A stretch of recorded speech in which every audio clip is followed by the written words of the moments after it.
La bénédiction. Le mot bénédiction est repris dans la Bible 67 fois. 53 fois dans l'Ancien Testament et 14 fois dans le Nouveau Testament. Bénédiction qui est un terme générique que nous connaissons, que nous aimons, que nous cherchons, veut dire quoi exactement? Permettez-moi de définir la bénédiction ce matin. Premièrement, dans son étymologie latine, la bénédiction vient de ces mots benedicere, qui veut simplement dire du bien, prononcer des bonnes paroles. Deuxièmement, dans sa source hébraïque, ces mots viennent de beraka, voulant dire particulièrement trois choses. Premièrement, une grâce accordée par Dieu. Deuxièmement, un souhait humain que Dieu agisse favorablement envers quelqu'un d'autre. Un souhait humain que Dieu agisse favorablement envers quelqu'un d'autre. Comme je peux dire, je te bénis, donc je te bénis, ou que Dieu te bénisse. Un souhait que Dieu puisse agir favorablement pour quelqu'un. Et troisièmement, Beraka, bénédiction, veut dire une joie de celui qui voit la réussite ou le bonheur d'autrui. Une joie, je vois Dieu te bénir, je vois Dieu te faire du bien, c'est une beraka pour moi, une joie, une bénédiction. Troisième définition, dans sa source grecque ou dans le Nouveau Testament, il y a trois termes qui définissent le mot bénédiction. Mais j'en ai retenu un qui m'a semblé commode à notre enseignement. C'est le terme eulogia. Eulogia, qui a donné en français le mot éloge. Le mot éloge vient du grec élogia, qui veut simplement dire les grâces spirituelles et matérielles procurées à l'homme par Dieu le Père au travers de la personne de Jésus-Christ. Alléluia. Élogia, grâces spirituelles et matérielles procurées à l'homme par Dieu le Père au travers de la personne de Jésus-Christ. La bénédiction, quatrièmement, c'est un signe, c'est un sceau ou un habillement spirituel qui attire le bonheur vers celui qui l'a et qui cause des réussites dans le domaine de la vie qui cause des réussites dans le domaine de la vie qui est maudite. Quelqu'un qui était maudit, lorsque la bénédiction vient sur lui, c'est un sceau spirituel. Elle attire maintenant tout ce qui est bien. Elle attire le bonheur, elle attire la faveur de Dieu. La vie qui était maudite est remplacée par une vie qui est bénite.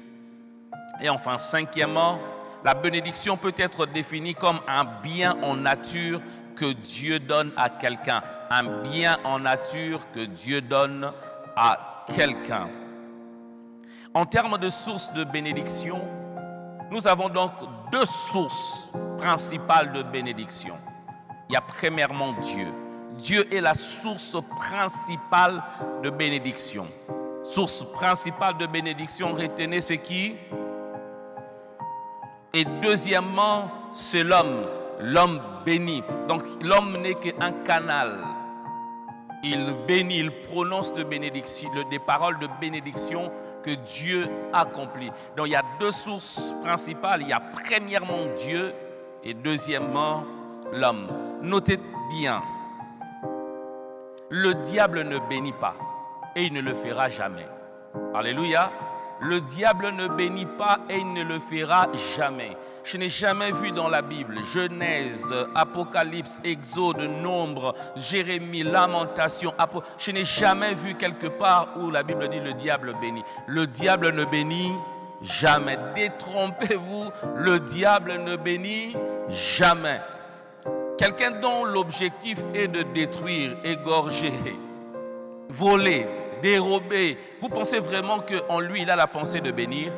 Non, le diable ne bénit pas du tout. Toute abondance ne vient pas forcément de Dieu. Voilà pourquoi on encourage les gens, n'envie pas quelqu'un. Enrichir veut dire 4 choses. Premièrement, rendre quelqu'un riche ou plus riche qu'avant. Quelqu'un qui n'était pas riche, Dieu le rend riche et Dieu le rend encore plus riche. Il est dit d'Isaac que Dieu l'a rendu riche, plus riche et encore plus riche. Et ce matin, je prie que Dieu le fasse aussi pour toi. Deuxièmement, quand on parle d'enrichir, cela veut dire conférer à quelqu'un ou à quelque chose plus de valeur. Quelqu'un n'avait pas de valeur avant, mais quand Dieu l'enrichit, il a maintenant de la valeur. Quand on te regarde dans la famille, hier tu n'avais pas de valeur, mais ce matin Dieu t'enrichit. Il te donne de la valeur. Celui qui hier n'était pas considéré dans la famille, demain il sera considéré au nom de Jésus.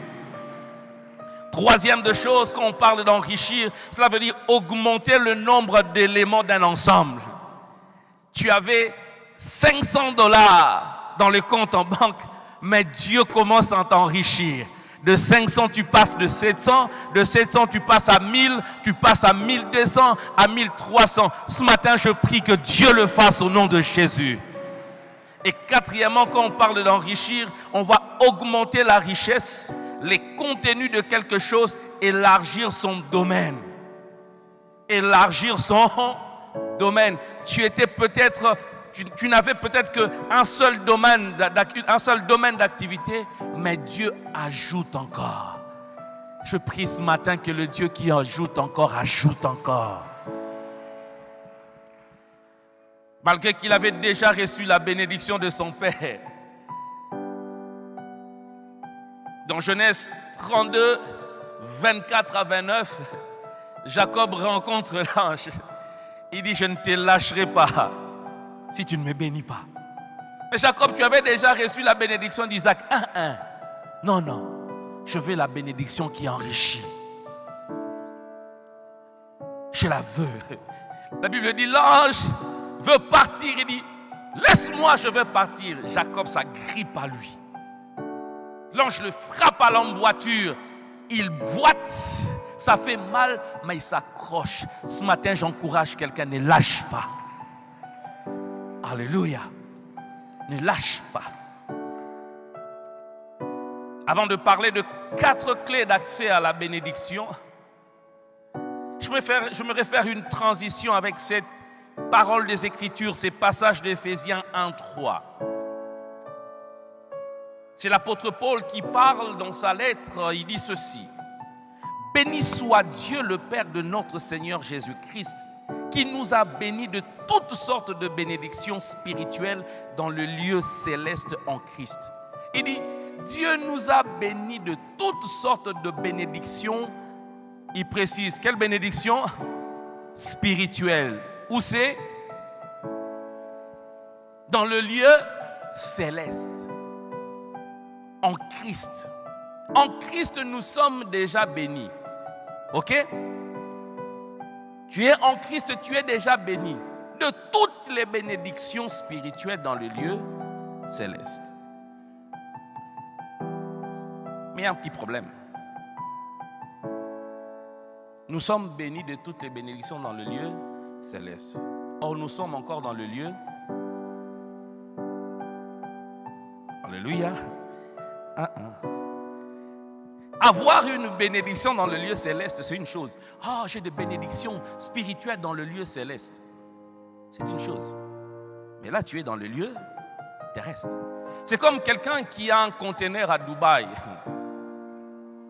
Il a des véhicules, il a de biens qu'il a achetés à Dubaï. Il peut dire, j'ai beaucoup de biens à Dubaï. Avoir de biens à Dubaï, c'est une chose. Mais toi, tu es à Kinshasa. Donc, il faut un moyen de transport pour le faire venir ici à Kin. Et quand ça arrive, il faut payer la douane, il faut payer l'OCC. Et si c'est un véhicule, il faut payer l'assurance, il faut payer le contrôle technique, il faut avoir les plaques pour rouler avec. Tu as des bénédictions dans le lieu céleste. Mais ici sur terre. Nombre 6, 23 à 24 nous donne une idée. Que dit la parole de Dieu? Nombre 6, 23 à 24. l'Éternel parla à Moïse et dit, parle à Aaron et à ses fils et dit, vous bénirez ainsi les enfants d'Israël, vous leur direz que l'Éternel te bénisse et qu'il te garde. Que l'Éternel fasse luire sa face sur toi et qu'il t'accorde sa grâce. Que l'Éternel tourne sa face vers toi et qu'il te donne la paix. Il dit, Moïse, tu diras à Aaron cela, Aaron les souverains sacrificateurs ainsi que ses fils, lorsqu'ils auront terminé à faire le service, avant de clore, il doit bénir le peuple. Mais les enfants d'Israël étaient déjà bénis en Abraham, n'est-ce pas? Il a dit à Abraham dans Genèse 12, je bénirai tes enfants, ta progéniture sera bénie en toi. Mais pourquoi alors Dieu vient encore demander à Moïse de dire à Aaron et à ses fils de bénir? Il donne même les paroles à prononcer.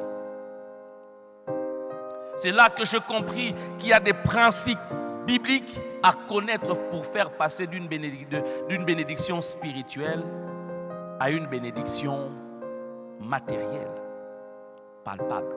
Il y a des principes bibliques pour faire passer la bénédiction spirituelle à la bénédiction matérielle. Que les bénédictions spirituelles dans le lieu céleste nous parviennent ici en matériel, que nous puissions le palper. Premièrement, la prière. Dis après moi la prière. Au-delà d'être un dialogue, la prière est une clé qui nous donne accès à la bénédiction de Dieu. Je l'ai dit tout à l'heure en parlant de Matthieu 21. Jésus dit, tout ce que vous demanderez par la foi en priant. Alléluia. J'aimerais encourager quelqu'un à la prière. Jaïbeth a prié. Il était dans la pauvreté, il était dans la misère. Il a prié et il a demandé à Dieu et Dieu l'a exaucé. Genèse 25, 20 à 21, la Bible dit, Isaac était âgé de 40 ans quand il prit pour femme Rebecca, fille de Bethuel l'araméen, de Padam Aram et sœur de Laban l'araméen. Isaac implora l'Éternel pour sa femme car elle était stérile et l'Éternel l'exauça. Alléluia. 40 ans il s'est marié, mais pendant 20 ans il n'avait pas d'enfant. Son premier fils ou ses premiers enfants, Isaac les a eus à 60 ans. Pendant 20 ans peut-être qu'ils ont essayé de médecine moderne, traditionnelle de leur époque, mais ils n'avaient rien. La seule solution qu'ils avaient, c'était de prier. Lorsqu'Isaac a prié, Dieu a exaucé. Alléluia. Je ne sais pas par où tu passes, mais ce que je sais, c'est que là où tout a échoué, la prière réussit. Je voudrais encore le particulariser en disant, là où tout a échoué, ta prière va réussir. Écoutez frère, ne te moque pas de quelqu'un qui prie car tu ne sais pas ce qu'une prière peut enfanter. Ne te moque pas de cette femme, Anne, qui prie. Pénina, ne te moque pas de Anne parce qu'elle prie, parce que tu ne sais pas ce que la prière peut enfanter. Alléluia. Il y a des gens qui se moquent de nous lorsque nous venons prier. Toi, tu vas prier, mais on ne voit rien. Ce n'est pas un problème. Il y a un temps pour demander, il y a un temps pour l'exaucement. Ne te moque pas de moi parce que tu pries, parce que je prie. Tu ne sais pas ce qu'une prière peut enfanter. Luc 1, verset 13. Il était déjà conclu pour Zacharie et Élisabeth qui n'allaient pas avoir d'enfant. Mais Zacharie avait persévéré dans la prière. La Bible dit, mais l'ange lui donne une information. Ne crains point Zacharie, car ta prière a été exaucée. Je ne sais pas laquelle, mais je sais que la prière de quelqu'un est exaucée. Je ne sais pas quelle prière. Je vois quelqu'un faire une prière dans sa chambre, pleurant, prenant le mouchoir. Il dit, Seigneur, c'est dur, mais je ne te lâcherai pas. Personne n'a entendu, mais le Dieu de Dieu a entendu. Alléluia. Il dit, Zacharie, ta prière a été exaucée. Je ne sais pas te demander de regarder ton voisin, mais regarde-moi. J'ai une bonne nouvelle. Ta prière a été exaucée. Je ne sais pas quelle prière, mais tu en as fait beaucoup. Mais parmi toutes tes prières, il y en a une particulière que Dieu te donne. Et ma prière ce matin, comme Christ, je dis, Père, je sais que tu m'exauces toujours. Ma prière ce matin, ce n'est pas pour moi, mais pour toi. Que Dieu exauce ta prière. Que Dieu exauce cette maman qui est en train de prier, que Dieu lui donne la maternité. Reçois ta maternité ce matin. Tu as prié que Dieu te donne le travail. C'est dur. Je ne sais pas ça viendra d'où, mais l'Éternel qui a donné à Adam le travail te le donne ce matin. Je serai encore plus loin pour dire, celui qui a prié pour la promotion, on est peut-être en temps de crise, je ne sais pas comment cela va se faire, mais ton salaire sera augmenté. Si tu crois au miracle, donne-moi un bon amen. Frères et sœurs, l'exaucement, ton exaucement finira par démontrer que tes temps de prière n'étaient pas un temps perdu. Quand Dieu va t'exaucer, les gens diront, oh! Donc pendant que tu partais là, ce n'était pas des temps perdus. Non, dans la présence de Dieu, on ne perd pas du temps. La présence de Dieu n'est pas un temps perdu. Tout celui qui vient dans la présence de Dieu, il gagne toujours quelque chose. Toujours. Tu n'as encore rien vu, mais dans les jours à venir, tu vas voir le fruit de tes promesses, de tes prières. Non pas seulement tu vas voir, mais tu vas palper du doigt. Quand tu tiendras, c'est Samuel, on te posera la question, comme à l'époque, quand on était enfant, on disait, oh, l'enfant propre. Quand on dira, à qui donc? C'est mignon, si gentil, si propre que voilà. C'est noter ces trois qualités de la prière qui donnent accès à la bénédiction. Premièrement, la prière doit être faite avec sincérité. Dis après moi sincérité. Sois sincère avec Dieu. Si tu es fatigué de la pauvreté comme Jaïbet, sois sincère. Non, ne viens pas. Non, moi, chez les gens vont voir. Même si tu ne dis pas, les gens verront que tu souffres. Il faut mieux être sincère. Dis, moi des fois quand Seigneur Dieu, je suis fatigué, je suis fatigué. Être locataire, c'est difficile, Seigneur. Aujourd'hui, on est les 20. Dans 10 jours, il y aura l'appel, il y aura les SMS, rappel. Non! Sois sincère avec Dieu. Seigneur, regardez, on est pendant la saison sèche. Dormir moi-même, la nuit, ça, il fait froid. C'est pas bien. Si toi, tu es habitué, sois sincère avec. Sois sincère. Rappelle à Dieu, Seigneur. Même Adam, tu as vu qu'il n'était pas bon qu'il soit seul. Comment est-ce que moi tu me laisses comme ça? Est-ce que tu penses que c'est bon pour moi? Ce n'est pas. Sois sincère. Un jour, je marchais, j'ai regardé chaussures trouées. J'ai dit à Dieu, Seigneur, même toi-même, fils de l'homme, troué comme ça, ce n'est pas bien. Dis après moi, sois sincère. Deuxièmement, cette prière doit avoir la foi en Dieu. Celui qui s'approche de Dieu doit croire. Et troisièmement, elle doit être persévérante. Tu n'as pas encore reçu aujourd'hui, n'abandonne pas, persévère. Deuxième clé, la fidélité dans la dîme et le sérieux dans les offrandes. Fidélité dans la dîme et le sérieux dans les offrandes. La dîme, c'est le 1/10 de nos revenus. Elle doit être donnée avec fidélité, c'est-à-dire avec régularité et constance. Ça ouvre le porte à la bénédiction. Même les offrandes. Écoutez ce que Malachie 3:8 dit. À moins que tu barres l'Ancien Testament. Mais cette parole est encore d'actualité aujourd'hui. Malachie 3, à partir du verset 8. Un homme trompe-t-il Dieu? Car vous me trompez. Et vous dites, en quoi t'avons-nous trompé? Dans les dîmes et les offrandes.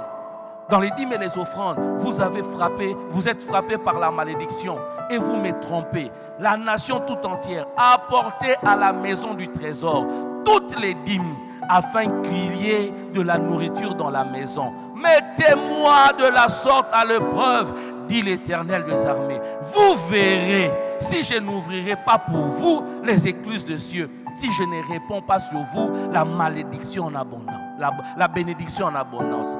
Pour vous, je menacerai celui qui dévore et il ne vous détruira pas. Il ne détruira pas le fruit de la terre et la vigne ne sera pas stérile dans vos campagnes. Dans les offrandes,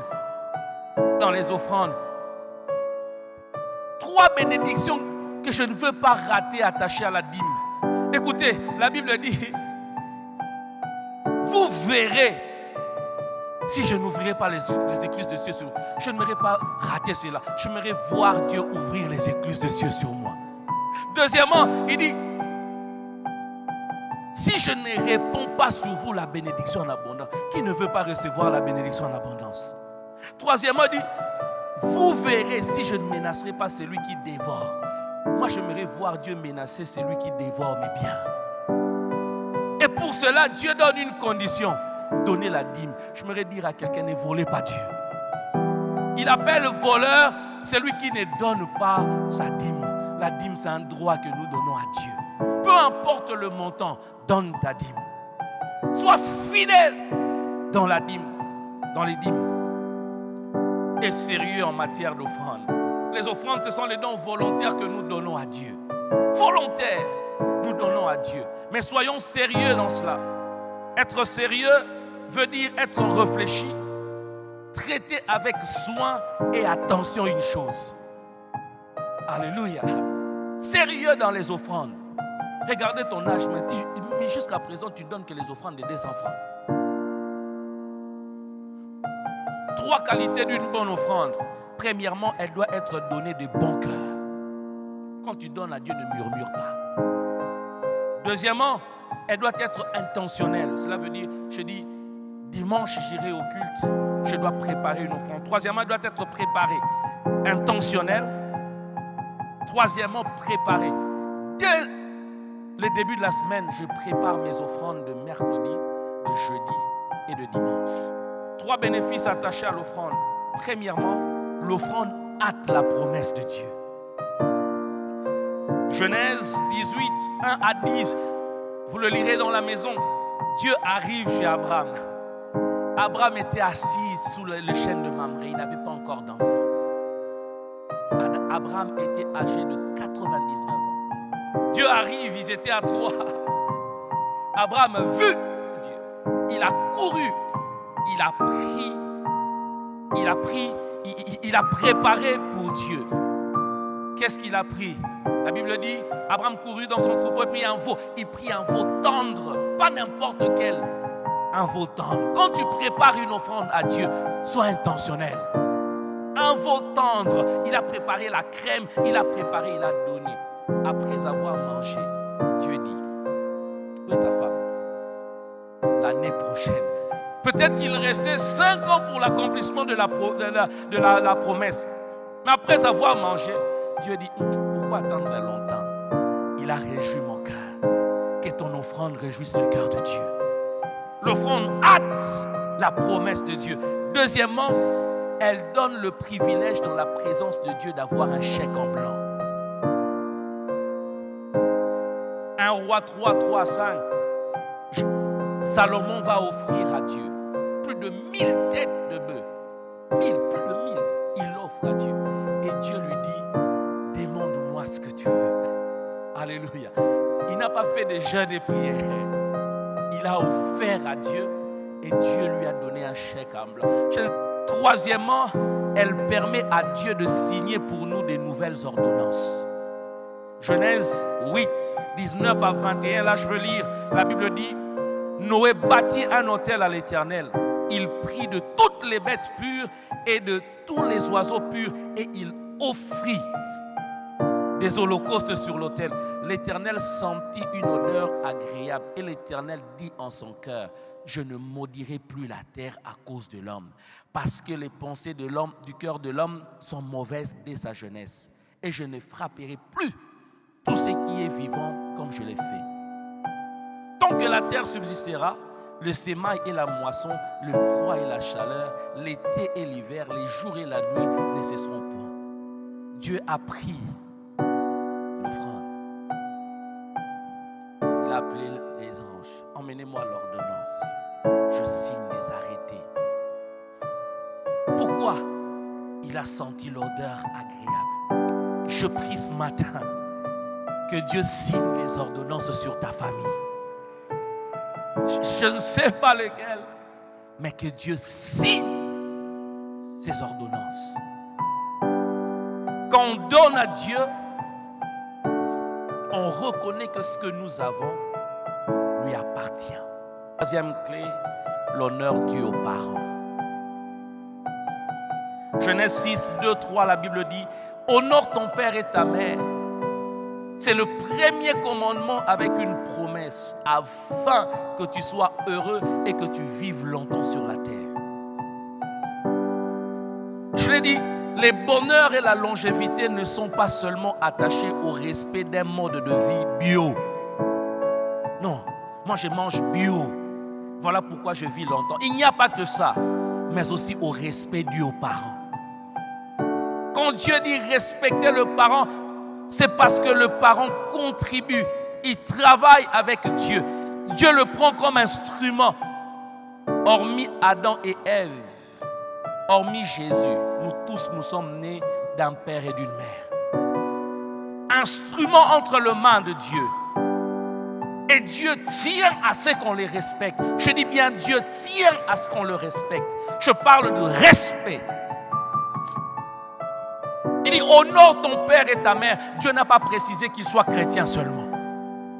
Honore-le. Dieu n'a pas dit que s'il est occultiste, il ne faut pas l'honorer. Non. Qu'il soit occultiste, païen ou pas, sorcier ou pas, riche ou pauvre, Dieu tient à ce qu'on honore le parent. Tu veux vivre longtemps, honore le parent. Tu veux avoir le bonheur, honore le parent. Respectez-le. 4 choses attachées à l'honneur dû aux parents. Premièrement, il faut les aimer. Quand Dieu dit honore les parents, il sous-entend qu'il faut les aimer. Je pourrais te poser la question, est-ce que tu aimes encore tes parents? Comment prétendre aimer Dieu que tu n'as jamais vu et l'appeler ton père et que tu n'aimes pas papa et maman qui sont là? Les aimer pour ce qu'ils ont, pour ce qu'ils sont aussi.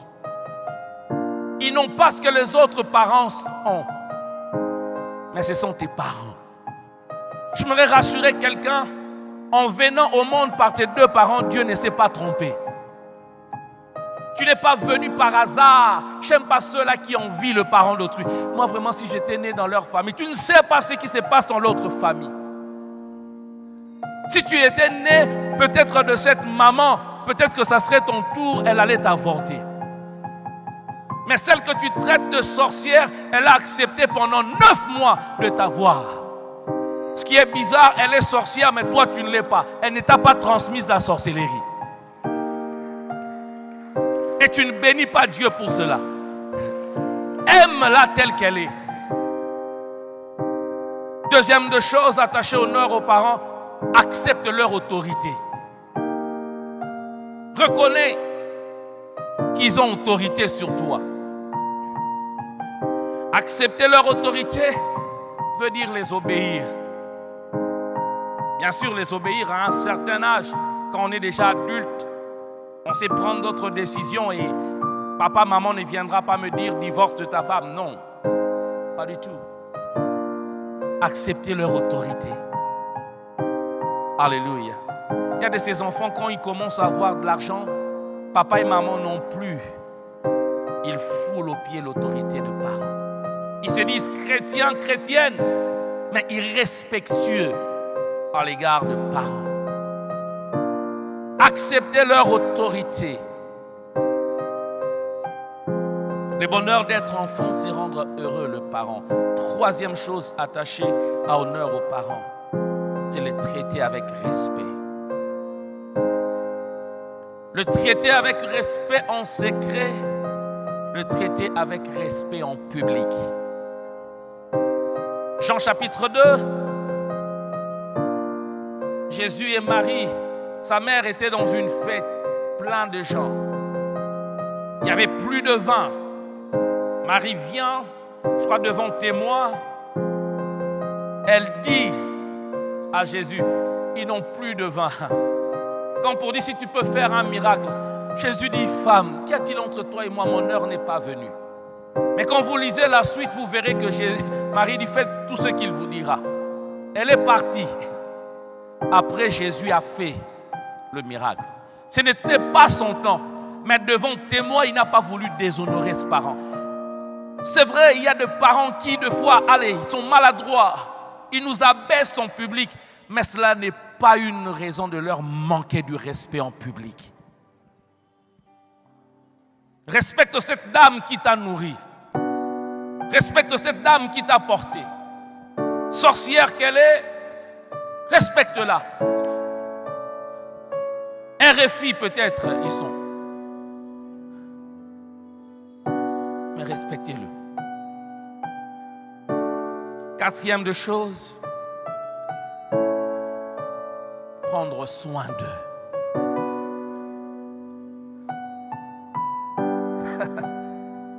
Prendre soin d'eux. Dieu t'a béni, tu as quand même un peu de salaire.